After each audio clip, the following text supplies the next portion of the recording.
60 రోజుల్లో ఇంగ్లీష్ నేర్చుకుని అద్భుతంగా మాట్లాడేలా మేం చేస్తాం. వెంటనే స్పోకెన్ ఇంగ్లీష్ క్లాస్‌కి జాయిన్ అవ్వండి. హాయ్ హలో నమస్తే welcome back to Suman TV. అమెరికాలో పార్ట్ టైం ఉద్యోగాలు దొరకడం చాలా కష్టంగా ఉంది. మరి ఇక్కడి నుంచి వెళ్ళినటువంటి భారతీయులు అక్కడ అమెరికాలో ఉన్నటువంటి భారతీయ కుటుంబాలలో ఆయాలుగా వర్క్ చేస్తున్నారంటే నమ్ముతారా మరి? నిజమేనండి, ఆయాలుగా వర్క్ చేస్తున్నారు. ఇంకా వాళ్ళ ఆర్థిక పరిస్థితి కొంచెం రెంట్లు పెరగడము ఇవన్నీ కట్టడం కొంచెం చాలా ఇబ్బందిగా ఉంటుంది. అయితే స్టూడెంట్స్కి అమెరికా నిబంధనల ప్రకారము హాస్టల్ ప్రెమిసెస్లోనే క్యాంపస్ ప్రెమిసెస్లోనే వర్క్ చేయాలి. కానీ ఈ రెంట్స్ ఇవన్నీ కూడా వాళ్ళకి పే చేయడము కొంచెం ఎక్కువైపోవడం వల్ల క్యాంపస్ వెలుపల కూడా వీళ్ళు వర్క్ చేయాల్సినటువంటి అవసరం పడుతుంది అక్రమంగా.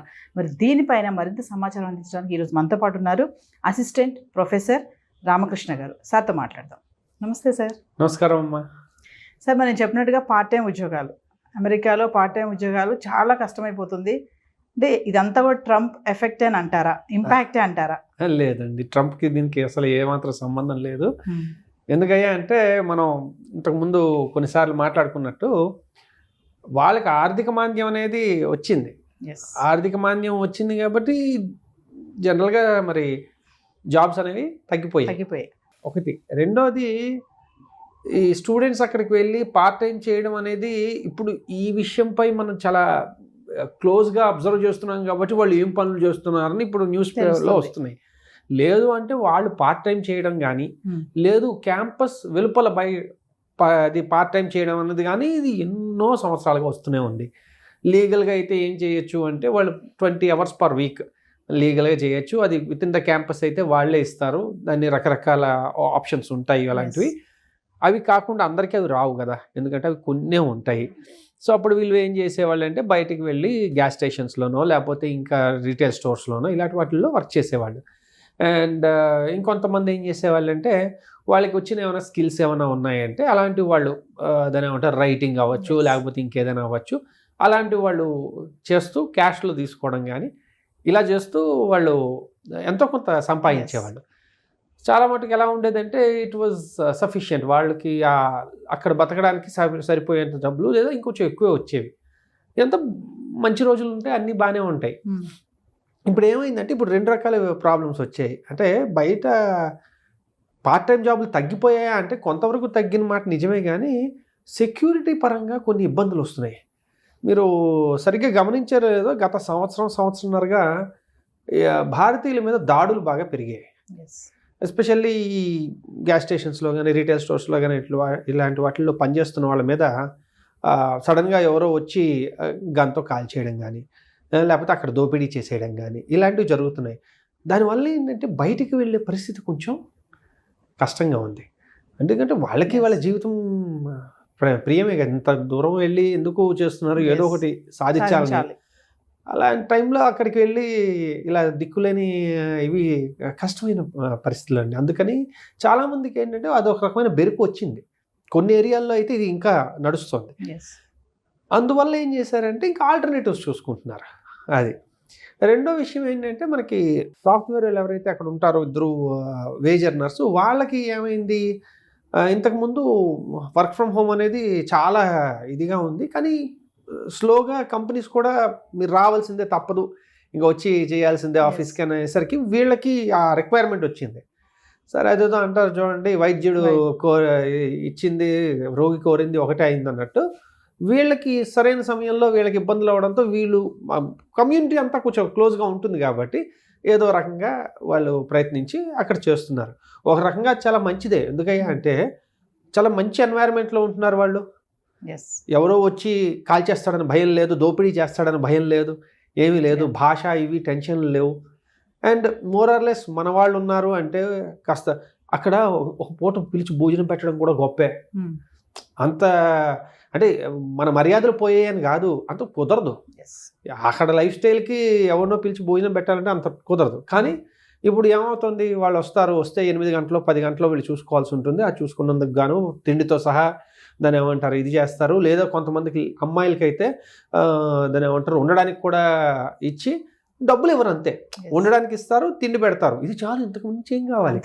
కాబట్టి మనం దాన్ని అయ్యోయ్యో ఇలాంటి పరిస్థితి వచ్చిందా అనే దృష్టితో చూడడం కంటే ఒక రకంగా వీళ్ళకి అది మంచిదే. ఇన్ఫ్యాక్ట్ కరెక్ట్గా జరగగలిగితే మన కమ్యూనిటీ ఈ రకంగా ఒకరికొకరు చేదోడు వాదోడుగా ఉండాలి.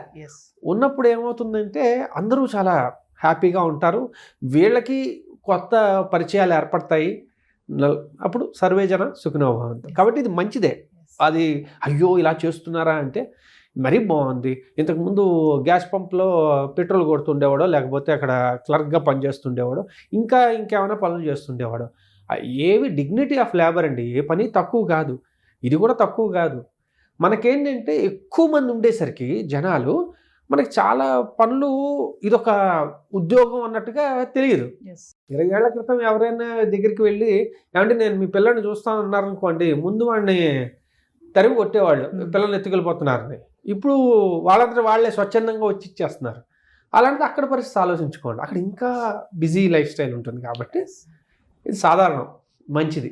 అంటే సార్ ఇప్పుడు అక్కడ ఉన్నటువంటి ఐటీ ఉద్యోగులకి అంటే కష్టమే అంటారా? నిరుద్యోగ సమస్య ఉందని అయితే మనకు తెలుస్తుంది కదా, మరి దీన్ని ఎలా చూడొచ్చు అంటారు? ఇక్కడ ఉద్యోగులు అంటే 2 రకాలుగా మనం చూడాలి. ఒకటి ఏంటంటే ఇప్పుడు ఈ ఎంఎస్ కంప్లీట్ చేసుకుని ఉద్యోగ మార్కెట్లోకి వచ్చేవాళ్ళు ఒకళ్ళైతే, ఆల్రెడీ ఎక్స్పీరియన్స్ ఉండి ఉన్నవాళ్ళు ఇంకొకళ్ళు. ఈ రెండో రకమైన కేటగిరీకి ఏదైతే ఉందో అక్కడ పరిస్థితి కొంచెం గంభీరంగానే ఉంది. లక్కీగా ఇప్పుడు ఎలక్షన్స్ అయిపోయాయి కాబట్టి అందరికీ క్లియర్, ట్రంప్ వచ్చేస్తున్నాడని తెలుసు. కాబట్టి అతను దాని ఏమంటారు, అతని పాలసీలు ఎలా ఉండబోతున్నాయి, అతను ఏ రకమైన దృక్పథంతో ఉంటాడన్నది అందరికీ తెలుసు. ఒకటి ఏంటంటే Republicans are always pro business.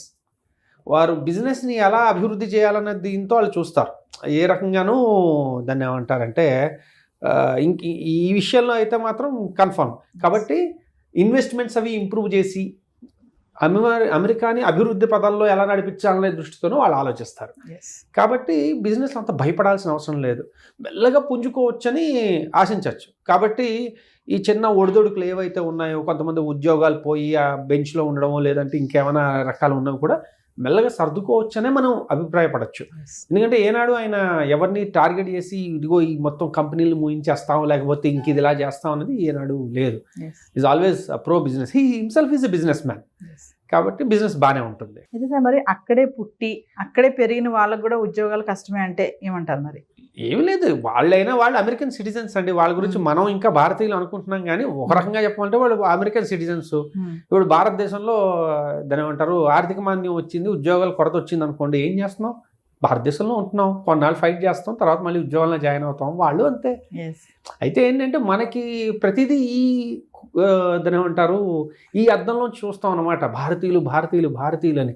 ఇప్పుడు వాళ్ళ వివేక్ రామస్వామి ఉన్నాడు, ఆయన భారతీయ సంతతికి చెందినవాడే కానీ పుట్టి పెరిగింది అక్కడే.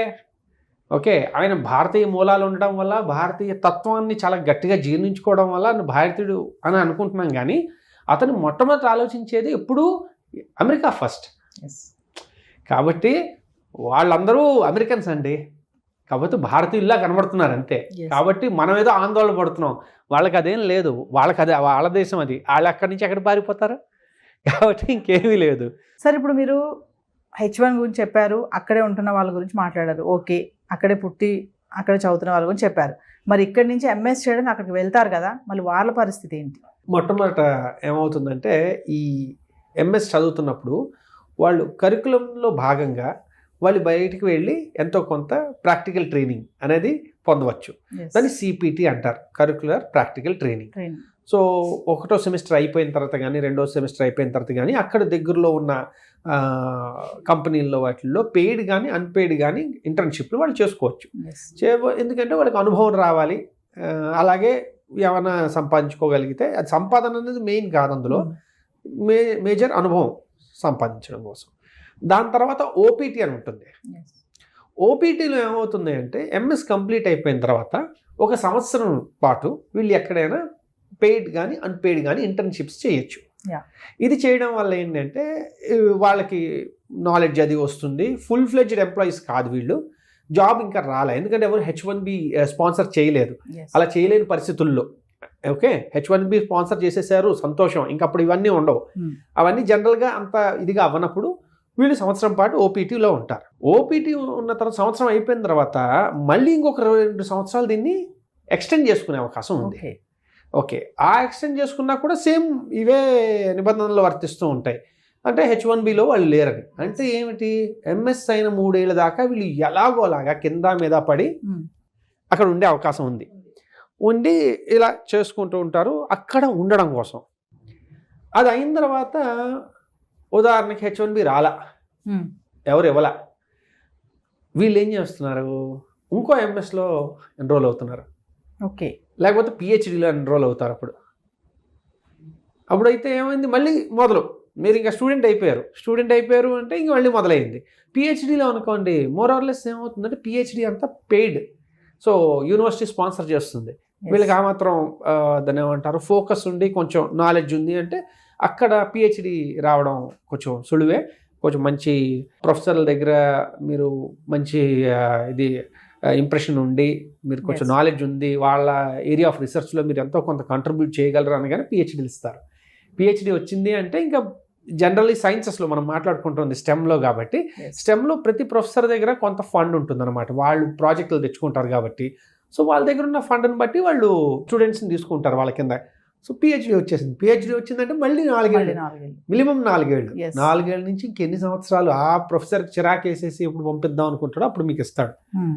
అంటే అక్కడ ఉండడం అనే దానికి ఆప్షన్స్ ఏంటయ్యా అంటే, ఒకటి అంటే H1B రాకుండా యుఎస్లో ఉండడం ఎలాగా అంటే ఎంఎస్ అయిన తర్వాత ఒకటి ఓపీటీ చేసుకుంటూ 3 ఏళ్ళ దాకా మ్యాక్సిమం లాగడం.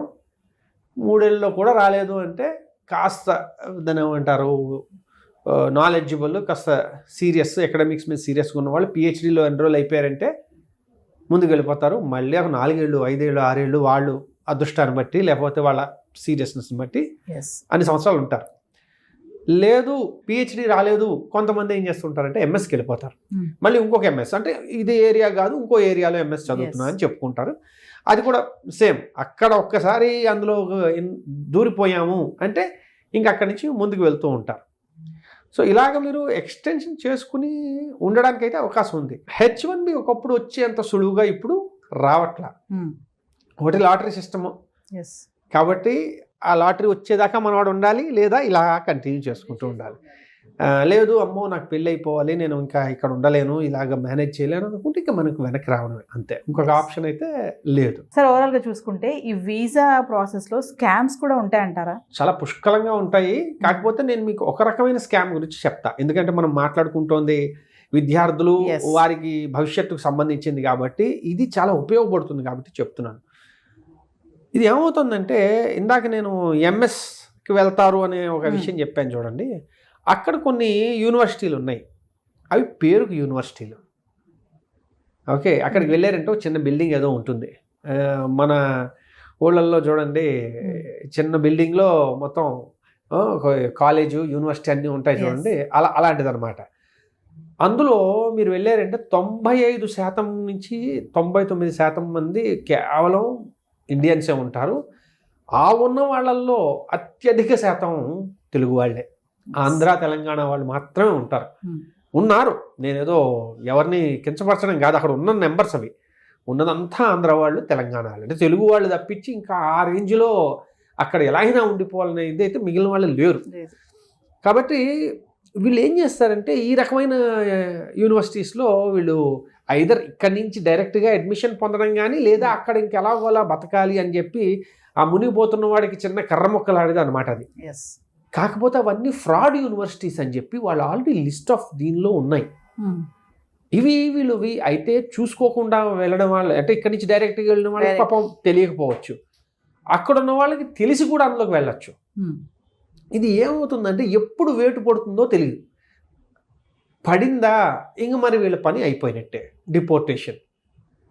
అది కూడా ఏమవుతుంది, ఇక్కడి నుంచి మనం ఇప్పుడంతా అనుకుంటున్నాం, వాళ్ళు ఏం చేస్తారయ్యా అంటే యూనివర్సిటీ పేరుకుంటుంది, మీరు వెళ్తారు, అడ్మిషన్ అయిపోయారు, వాడు మీకు సిపిటి ఇది ఇచ్చేస్తాడు, మీరు ఇంకెక్కడికి వెళ్ళక్కర్లే, నామకే వాస్తే మీకు సర్టిఫికేట్ వచ్చేస్తుంది, దాని ద్వారా వాడికి ఎంత కట్టాలో కట్టేయండి, మీరు ఎక్కడ కావాలంటే అక్కడ ఉద్యోగాలు చేసుకోండి, అన్నీ బాగానే ఉంటాయి.